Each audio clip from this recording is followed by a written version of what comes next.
All right, time for some body work. This is the passenger fender, and that is a rust hole, and that is rust, and that is rust. This thing's pretty eaten up. I mean, the car's, you know, cancerous to say the least. And also, I want to fix these holes because I'm not running any emblems, so they gotta go too. So what I'm gonna do is take this, which I think is like 120, yeah, which needs to be a lot coarser than that, but this will at least get all the paint off and I can see about how bad it is. And we'll see how big of a patch panel I need to make, and then we'll go about making one.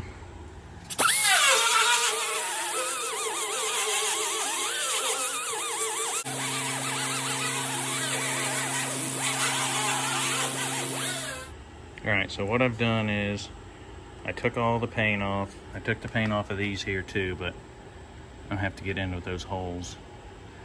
But I'll just weld those up, plug those up. But all this, what I did was I just kind of made a mark where the rust basically stops. So what I might do is just go straight across here, but this gives me an idea of the size of the patch panel I have to make, which is huge compared to the other side, which I can show you pictures of the other side, but I don't have a video.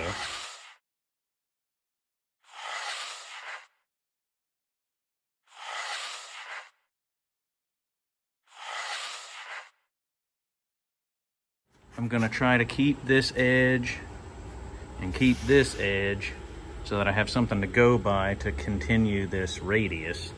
And then this bottom piece I'm just gonna chop off, and then I'll chop these off and make them separate pieces, and then I don't know what to do right here yet, but I'd like to keep those holes. We'll see what happens. Okay, next step, went to the stomp shear, cut out a piece of metal, and now I've got a new line. That's gonna be my new line. New line's gonna be somewhere in that area. I need to trim that, a little bit of trim there, and then I'll take it to the roller and try to make some sort of roll like that. Actually, this side's easier to see because this is a weird angle. So we'll see what we can do. Advantage of owning a fabrication shop: you've got all the tools. Disadvantage: you've got no money. So that's why we're making patch panels instead of buying them. All right, let's see if that is enough of a roll. And if it is, then we just have to make a bend here and we're golden.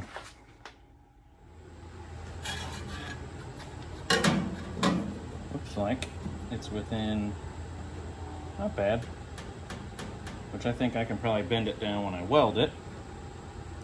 So now I need to make this bend. Now I'm just going to mark under here where about I need to make a mark. I need to make a bend. Come on.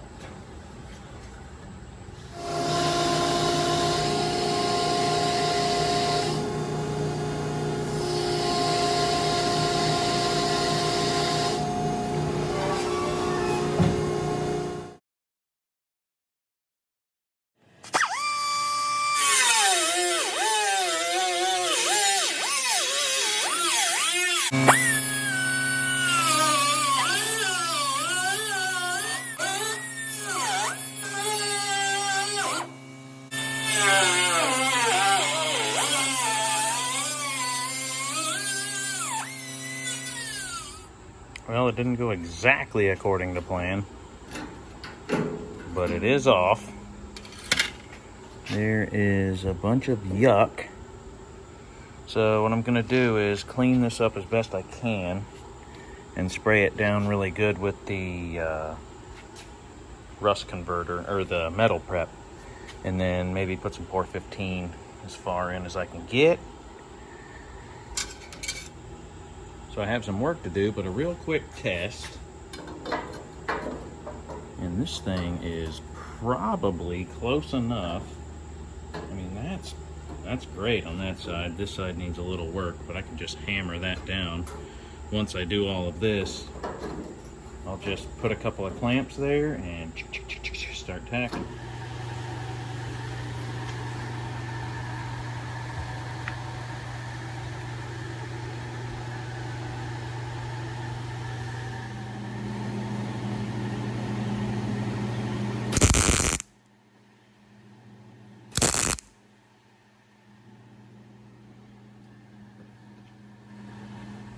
Alright, so I went ahead and tacked in all of the top and sides. Bottom is still not attached, and I will have to fool that. I'm gonna go ahead and grind all that part down, and I went ahead and filled these in. I'm gonna have to grind them down and do it again because some of them are a little funky. I guess I didn't get all of the paint out of the hole. So we'll get the grinding, and I will not bore you with that this time. All right, I've ground down all the welds, and it's got pretty much the same contour. It's a little bit sunk in on the top there, but a skim coat. Basically what I was trying to do here is just get it metal worked in and get the rust off. I still got a couple of little spots on the bottom here, but I started patching stuff in there too. I'll fix all that up. Thanks for watching. Thanks for sticking with me in this channel, and stay tuned for the next video because I find some unbelievably bad rust, and it's going to take some serious time to fix.